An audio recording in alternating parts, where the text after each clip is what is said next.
মা বাবারে দাও, আমার মা বাবারে লইয়া জান্নাতের মধ্যে আমি যাইবার চাই। তোমার কেন মা বাবারে লইয়া জান্নাতে যাইবার মন চাইল? পাগল রে বল না আমায়। আল্লাহ গো, দুনিয়ার মধ্যে আমি পাগল ছিলাম, মেন্টাল ছিলাম, ম্যাড ছিলাম। আমার 50 বছর 60 বছরের জিন্দেগিতে আমি তো বিয়েও করি নাই, আমার বউ ছিল না। আমার মা বাবায় কষ্ট কইরা কইরা আমারে কত কষ্ট কইরা আমার লালন পালন করছে। একটা বারের জন্য আমারে মেরে ফেলে নেই, একটা বারের জন্য আমারে দমক দেয় নাই, একটা বারের জন্য তো আমারে তাড়ায়া দেয় নাই এদের ঘর থেকে। বরঞ্চ আমার মা বাবা এত কষ্ট করে আমারে 50 বছর আমার লালন পালন করলো, আমার 60 বছর লালন পালন করলো, 70 বছর লালন পালন করলো। তাই আমার মা বাবাই যে দুনিয়াতে আমার জন্য এত পরিমাণে কষ্ট করলো, আমারে ডানে বললো আমি বামে গেলাম, আমারে বললো সোজা যাও, আমি পেছনে গেলাম, আমি কোনো কথা মানতে পারলাম না। আমি তো মন থেকে এটা করি নাই, কারণ আমি পাগল ছিলাম, আমি বুঝতাম না। আমি মানসিক রোগে ছিলাম, এই কারণে আমি বুঝতাম না। আমার মা বাবাই এরপরও একটা বারের জন্য বিরক্ত হইয়া আমারে তাড়ায়া দেয় নাই, ধমক দেয় নাই, আমারে মারেও নাই। বরঞ্চ কোনো একটা মজলিসের মধ্যে গেলে, কোনো একটা বাড়িতে গেলে আমার মা বাবাই একটা বারের জন্য বলে না এটা আমার ছেলে না, আমাকে ছেলে পরিচয় দিল, আমারে নাতি পরিচয় দিল। আমার দাদাই আমারে পরিচয় দিয়া দিয়া একটা বারের জন্য নিজেদেরকে ছোট মনে করে নাই, মনে করছে আমার পোলাটারে আবার আল্লাহ মানসিক রোগী বানাইছে। অনেক জায়গায় তো গেলে ছোট হয়েছে, কিন্তু এরপর পরিচয় দিচ্ছে এটা আমার ছেলে। আজকে হাসরের ময়দানে আমি একা একা জান্নাতের মধ্যে যেতে পারবো না। আল্লাহ গো, আমার মা বাবারে আমার সঙ্গে দেও, এদের সারা জান্নাতের মধ্যে যেতে পারি না। এই জন্য 4 দলের মা বাবা সফল। 1 নম্বরে শুহাদা, 2 নম্বরে হাফেজে কোরআন আর আলেমে কোরআন, আর 3 নম্বরে যাদের সন্তান নাবালেগ অবস্থায় মারা গেল, দুনিয়া থেকে বিদায় নিয়ে চলে গেল, আর 4 নম্বরে যাদের সন্তানটা জন্ম থেকেই পাগল। এখন অনেকে চিন্তা করে, ঠিক আছে আমার সন্তান এটারে পাগল বানাই দিব, আমি 10-15 বছর গিয়া পরে পাগল টাগল বানাই দিব, এতে পাগল সাজবো, তাহলে হে আমার জাহান্নাম থেকে ফিরে জান্নাতে নিয়ে যাব। এই পাগল সেই পাগল না, সমাজে এরকম বহুত পাগল আছে। দেখবেন হঠাৎ করে কিরে চুল টুল কাটে না, 1.5 মাস 3-4 মাস 5 মাস হয়ে গেছে, চুল টুল কাটে না, মুছও কাটে না, কই জানি গেছে, কোন দরবারে গেছে বা কোন মাজার গেছে, গিয়ে হানতে আইছি। এই এলাকার মধ্যে এর ভাবসাবি অন্যরকম। কি তুমি বুঝো না আমি পাগল? তো এটা সাজা পাগল, সাজে পাগল, এরকম আছে না নাই? এগারে চুল মূল কাটে না, মুছও কাটে না, হ্যাঁ দেখতে মনে হয় পুরো পাগলের মতো, পাগল সাজে, অথচ হ্যাঁ ডানও বুঝে, বামও বুঝে, খাওয়ানো বুঝে, টেয়াও বুঝে, সবই বুঝে। এরকম আছে না নাই? ইটা বন্ড, ইটা বন্ড, বন্ডামি কইরা পাগল সাজি, পাগল বুঝো না? মানুষের লোক এটা করে কয় আমি, তুমি বুঝো না আমি কোন লাইনে চলে গেছি গা। আমি একবার আল্লাহর লোকে পুরো সম্পর্ক মানুষের বিভিন্ন এইটা বুং বাং কইয়া বাউতাবাজি কইরা মানুষের কাছ থেকে বাহবা পাওয়ার লেগে এইটা করে হুদাই। মূলত হ্যাঁ নামাজও পড়ে না, জাকাতও দেয় না, রোজাও রাখে না, ঠিক মতো তো কোনো পবিত্র অবস্থায় থাকে না, 24 ঘন্টার মধ্যে 20 ঘন্টা অপবিত্র। ও তো জিন্দেগিতে জীবনও কোনোদিন রবের আশেক পাগল হতে পারে না। আর মানসিকভাবে বিকারগ্রস্ত মায়ের পেট থেকে বের হয়ে যে পাগল, ওই পাগলের সাথে এর তুলনা করলে তাহলে তো আমরা বোকা, জীবনও সে ওই পাগল না। সফল তো ওই মা বাবা যাদের জন্ম থেকেই বের হয়ে পাগল বের হয়ে আসছে। সে মেন্টাল, ডান বাম বুঝে না, পৃথিবী বুঝে না, দুনিয়া বুঝে না, সে আকল দিয়া খাটায় কোনো কাজ করতে পারে না। এমন পাগলের মা বাবারা জান্নাতি মা বাবা। সুবহানাল্লাহ পড়বেন না? তাহলে রবির কোরআনের সাথে আমাদের সম্পর্কটা হয়তো আমি লাগাবো, তাহলে আমার ছেলেরে দিয়ে লাগাবো, নাহলে আমার মেয়েরে লাগাবো, না হয় আমার নাতিরে লাগাবো, না হয় আমার নাতিনরে লাগাবো, মানে যেমনে না যেমনে হোক, নাহলে কিচ্ছু পারি নাই। আমার পোলার বউ আছে না, এই পোলার বউ কোরআনের সাথে সম্পর্ক লাগাইছে, এমন একটা বউ দিহা পোলার জন্য বউ আনবো, মায়াটারে বিয়া দিব, এমন একটা জায়গায় দিব উনি হুজুর, উনি আলেম, উনি ভালো আলেম, অথবা হুজুর না হইলেও উনি কোরআন বুঝে, হাদিস বুঝে, সুন্নাহ বুঝে, ইসলাম বুঝে। এরকম আছে না? বহু লোক আছে হুজুরের চাইতেও সে স্কুল কলেজে পড়ে, ভার্সিটিতে পড়ে, অনেক ভালো, নামাজ পড়ে, 5 ওয়াক্ত নামাজ পড়ে, রোজা রাখে, আমল করে, বেয়াদবি করে না, আদব কায়দায় চলাফেরা করে, সমাজের মুরব্বীদের দেখলে সম্মান করে, এমন ব্যক্তি, এমন একটা ভালো ছেলে দেখে আপনার মেয়েটারে বিয়া দেন। এক কথায় আপনি কোরআনের সাথে সম্পর্ক আছে, যেমনি না যেমনি হোক, কোনো না কোনো একটা ভাবে হলেও আপনি সম্পর্কটা কোরআনের সঙ্গে লাগান, তাহলে ইতআত করা হবে কার? আনুগত্য করা হবে আল্লাহর। আল্লাহর দেখি না, আল্লাহর কোনো সময় দেখিনি, ধরতে পারি না, শুইতে পারি না, কিন্তু রবের কোরআন তো আছে, এই কোরআন অনুযায়ী নিজের জিন্দেগিটাকে চালাইতে পারবো তো ইনশাআল্লাহ, পারবো তো ইনশাআল্লাহ। আল্লাহ তৌফিক দান করেন, সকলে পড়েন আমিন। সমাধান চাও যদি জীবনে মরণে, ফিরে যাও খুঁজে নাও চোখ রাখো কোরআনে। সমাধান চাও যদি জীবনে মরণে, ফিরে যাও খুঁজে নাও চোখ রাখো কোরআনে। তবেই পাবে সুখ শান্তির ঠিকানা, তবেই পাবে সুখ শান্তির ঠিকানা, যদি মেনে নাও তুমি মনে প্রাণে। সমাধান সমাধান চাও যদি জীবনে মরণে, ফিরে যাও খুঁজে নাও চোখ রাখো কোরআনে। সমাধান চাও যদি জীবনে মরণে, ফিরে যাও খুঁজে নাও চোখ রাখো কোরআনে। এ বাণী নয় শুধু মুমিনের, যারাই চলবে মেনে ফল পাবে কোরআনের। এই দুনিয়ায় আর সেই দুনিয়া, এই দুনিয়ায় আর সেই দুনিয়া, শান্তি পাবে তুমি দোজাহানে। সমাধান সমাধান চাও যদি জীবনে মরণে, ফিরে যাও খুঁজে নাও চোখ রাখো কোরআনে। সমাধান চাও যদি জীবনে মরণে, ফিরে যাও খুঁজে নাও চোখ রাখো কোরআনে। তবেই পাবে সুখ শান্তির ঠিকানা, তবেই পাবে সুখ শান্তির ঠিকানা, যদি মেনে নাও তুমি মনে প্রাণে। সমাধান সমাধান চাও যদি জীবনে মরণে, ফিরে যাও খুঁজে নাও চোখ রাখো কোরআনে। সমাধান চাও যদি জীবনে মরণে, ফিরে যাও খুঁজে নাও চোখ রাখো কোরআনে। আল্লাহর কোরআন সমাধান আছে না নাই? যারা বলেন আছে না নাই? আল্লাহ সেই কোরআন দিয়ে আমাদের লাইফের প্রত্যেকটা প্রবলেমকে সলভ করার তৌফিক দান করেন। আরো জোরে পড়েন আমিন। ঝামেলায় পড়ে গেছি তো কোরআনে যাব, ঝামেলায় পড়ে গেছি তো হুজুরের কাছে যাব, আমি তো কোরআন পারি না, এটা কোরআন থেকে বুঝিয়ে দেন। আল্লাহ আমাদের সবাইকে কোরআন দ্বারা লাইফ লিড করার তৌফিক দান করেন। তাহলে 1 নম্বরে ইতআত কার? কার? আল্লাহ পাকের। এবার আল্লাহকে কোরআন মানলাম, কোরআনের পরে সুন্নাহ, কোরআনের পরে কি? সুন্নাহ। আমি সুন্নাহকে আঁকড়ে ধরবো, আমি সুন্নতকে আঁকড়ে ধরবো, সুন্নাহ অনুযায়ী আমার পুরা জিন্দেগিটাকে আমি বাস্তবায়ন করব। কোরআন এবং সুন্নাহ মানছি তো কি ফায়দা? তারাকতু ফীকুম আমরাইন লান তাদিল্লু মা তামাসসাকতুম বিহিমা কিতাবাল্লাহ ওয়া সুন্নাত রাসূলি। মদিনার নবী বলেন, এই আমার উম্মত, তোমাদের দরবারে আমি রেখে গেলাম 2টা আমর, 2টা জিনিস, 2টা বিষয় আমি তোমাদের কাছে রেখে গেলাম। তারাকতু ফীকুম আমরাইন, 2টা আমর রেখে গেলাম, 2টা বিষয় রেখে গেলাম। লান তাদিল্লু মা তামাসসাকতুম বিহিমা, লান তাদিল্লু জীবনও কোনোদিন তোমরা পথভ্রষ্ট হবা না। মা তামাসসাকতুম বিহিমা, যতদিন পর্যন্ত এই 2টা জিনিসে তুমি বুকে লালন করবা, তুমি আঁকড়ে ধরবা, ততদিন পর্যন্ত তুমি লাইনচ্যুত হবা না। কারণ লাইনচ্যুত হওয়ার সম্ভাবনা উম্মতের মাঝে বেশি। আমগো কাছে তো 500 টাকা দিলে আমরা বিক্রি হয়ে যাই, ঠিক কিনা? এরপরে আকলের বিরুদ্ধে যুদ্ধ লাগাইয়া দিই। কিরে তুই না আকিল, তুই তো আল্লাহর পক্ষ থেকে আকল প্রাপ্ত বান্দা, আল্লাহ তোরে আকল দিল, বিবেক দিয়ে দিল, এরপরেও তুমি 500 টাকার দরবারের কেন নিজেরে বিক্রি করে দাও? কেন তুমি 1000 টাকার দরবারে নিজেরা বিক্রি করে দাও? মদিনার নবী কয় উম্মত রে, জীবনও কোনোদিন তুমি লাইনচ্যুত হবা না।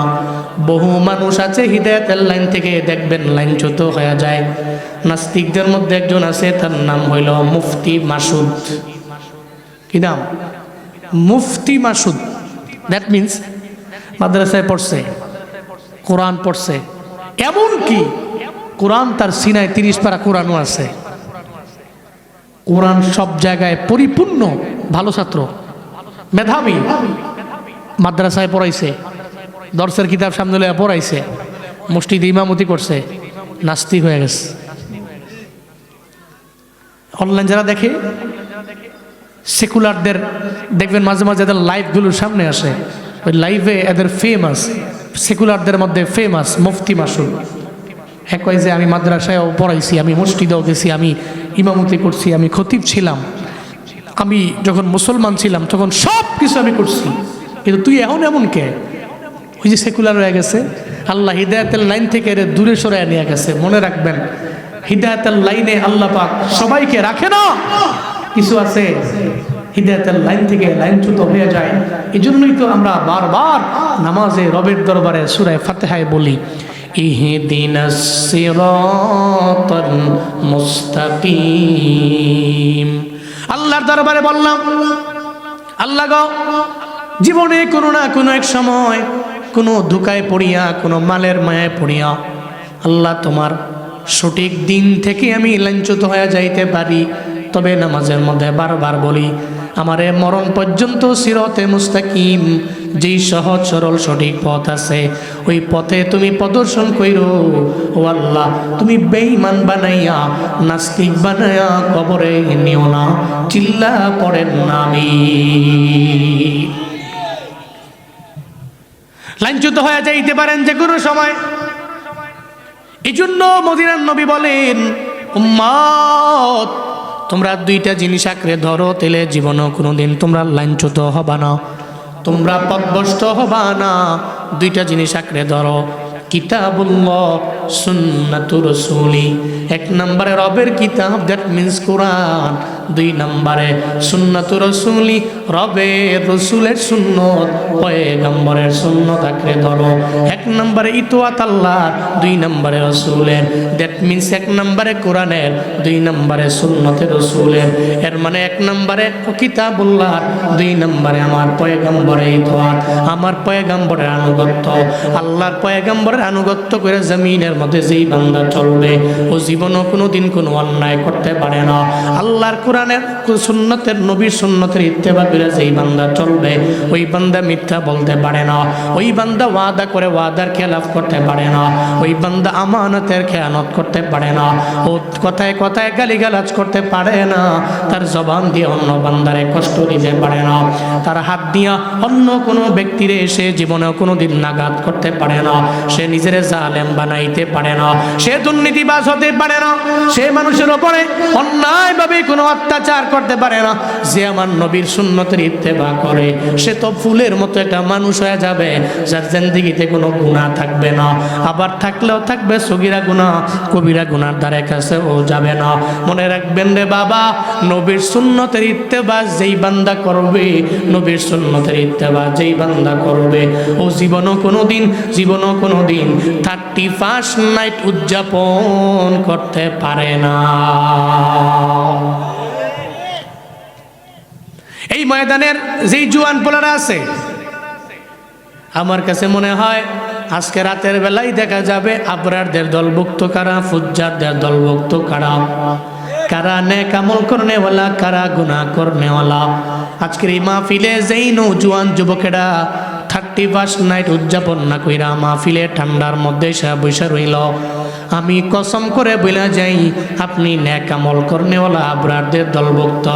আর যারা গুনাহ করে 31st নাইট উদযাপন করাটাকে নিজের জন্য, নিজের জীবনের জন্য প্রাধান্য দিয়া অনেক বেশি নিজের সফল মনে করলো, ওটাতেই মনে করলো কল্যাণ, আর ভালো কাজরে মনে করলো কল্যাণ, এরা জীবনও কোনোদিন আবরার না, এরা ফুজ্জারদের দলভুক্ত। কথা বলেন ঠিক কিনা? আল্লাহর কসম করে বলি রে বাপ, 26 সালে আপনার পুরো সালটা নিরাপদে কাটবে,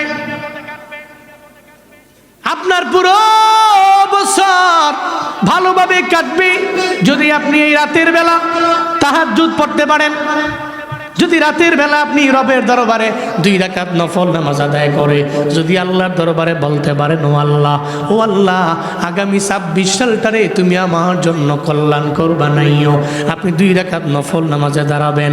এটাই মুমিনের কাজ। যারা ইত্তেবায়ে রাসূল যাদের অন্তরের মধ্যে আছে, যারা আমার নবীর অনুসরণ করে, যারা আমার নবীর অনুকরণ করে, যারা নবীর ইতাআত করে, এরা তো 2 রাকাত নফল নামাজের মধ্যে দাঁড়ায়া যাবে। আজকে রাতের বেলা 2026 সালের জন্য আপনি আজকে রাতের বেলায় বাড়ির মধ্যে যান, ওখানে গিয়া 2 রাকাত নফল নামাজ পড়বেন। সুন্দর করে নফল নামাজ পড়া আমার নবীর উপরে দরুদ পড়বেন, এরপরে নবীর উপরে দরুদ পড়া এরপরে ইস্তেগফার করবেন, এরপরে মুনাজাত ধরে রবের দরবারে বলবেন, আল্লাহ গো আমার 25 সালে যত বিপদ তুমি দিলা, 26 সালে এই বিপদ তুমি আমারে দিও না। আল্লাহর কাছে আপনি বলেন, ও দয়ার মালিক আগামী বছরটারে আপনি আমার জন্য ভালো বানাইয়েন, আমার বিপদ থেকে বাঁচায়েন, মুসিবত থেকে বাঁচায়েন, আমার ছেলে মেয়েগুলোরে আপনি দুধে ভাতে খাওয়াইয়েন, আমার ছেলে মেয়েগুলোরে আপনি ভালো রাখেন, আমার স্ত্রীকে আপনি ভালো রাখেন, আমার মারে আপনি ভালো রাখেন, আমার বাবারে আপনি ভালো রাখেন। যদি আজকে রাতের বেলা এই 31 নাইট আপনি খ্রিস্টানদের কালচার নামাই না 2 রাকাত নফল নামাজে দাঁড়াইয়া আল্লাহর দরবারে যদি বলতে পারেন, আল্লাহ গো তুমি আমার আগামী বছরটারে ভালো বানায়া দিও। জুনায়েদ আল হাবিব বলে যায়, যদি আপনি খ্রিস্টানদের কালচার না মাইনা, আল্লাহর কোরআন হাদিস নবীর সুন্নত মাইনা, নবীর ইতাআত করা মাইনা, নবীর আনুগত্য মাইনা, সামনে রমজান আসতেছে, রজব আর শাবানে রমজানের প্রতি চিন্তা ভাবনা কইরা যদি 2 রাকাত নফল নামাজে দাঁড়াইয়া আমি যেমনে বললাম সেমনে যদি করতে পারেন, আমার কাছে মনে হয় আপনি খাঁটি মুমিন যদি হন, তাকওয়ার লেভেল যদি হাই থাকে, আল্লাহ পাক 26 সালে আপনারে ভালো রাখবে।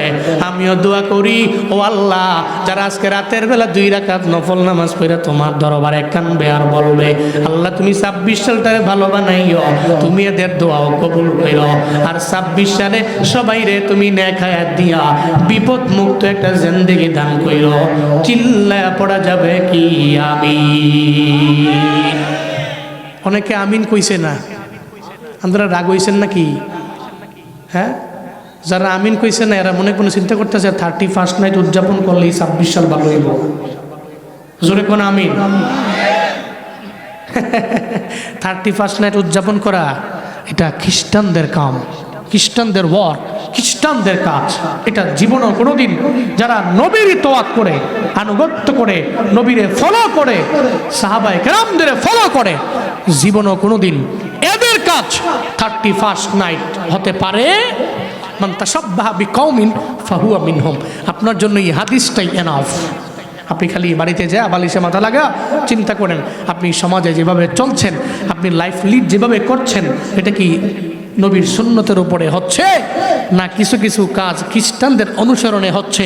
যদি মনে করেন খ্রিস্টানকে আপনি অনুসরণ করতে খুব স্বাচ্ছন্দ্য বোধ করছেন, এটা আপনার কাছে পজিটিভ মনে হচ্ছে, নেগেটিভ নয়, এটা আপনার কাছে উপকারের মনে হচ্ছে, অপকারের নয়, তাহলে মনে রাখবেন মান তাশাব্বাহা বিকওমিন ফাহুয়া মিনহুম।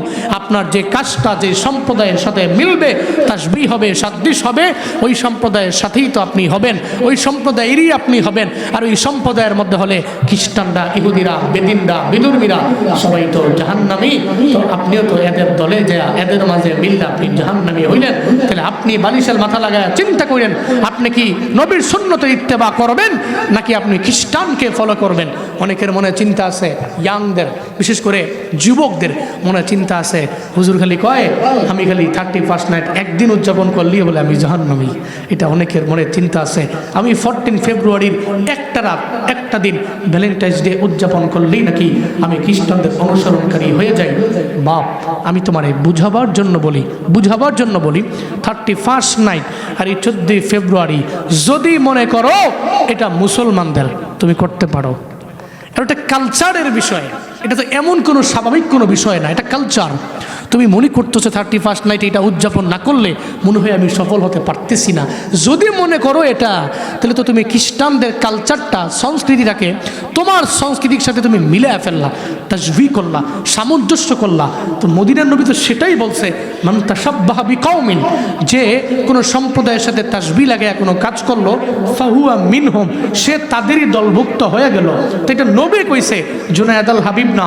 তুমি কি চাও তোমার সারা জিন্দেগির আমলটা বরবাদ হয়ে যাক? তুমি কি চাও তোমার সারা জিন্দেগির নামাজ রোজা সব বরবাদ হয়ে যাক? এক রাতের 31st নাইট উদযাপন কইরা আমি আমার জিন্দেগিটাকে বরবাদ তো করতে চাই না। চালাক তো সে যে হুজুরের কথা অনেক বেশি রিসার্চ না কইরা চিন্তা করবে, এক 31st নাইটে আমি কুরবান করতে পারি, এক 14 ফেব্রুয়ারির ভ্যালেন্টাইন্স ডে আমি কুরবান করতে পারি, আমি ত্যাগ করতে পারি। আমি মুসলমানদের যুবক, তুমি পণ করো, তুমি নিয়ত করো, তুমি মুজাহাদা করো, চেষ্টা করো, তুমি পারবে, তুমি পারবে, তুমি পারবে। নবীর সুন্নতের ইত্তেবা কইরা, সুন্নতের গলা মাথায় গলার মধ্যে লাগায়া জান্নাতি মানুষ হওয়ার জন্য তুমি পারবে। ইয়াংরা চাইলে পারে, যুবকরা চাইলে পারে। আল্লাহ আমার যুবক ভাইদেরকে রবের ইতোয়াত আর নবীর সুন্নতের আমল কইরা মরার তৌফিক দান করেন। আরো জোরে চিল্লায়া পড়েন আমিন। আল্লাহ ইয়াং সোসাইটি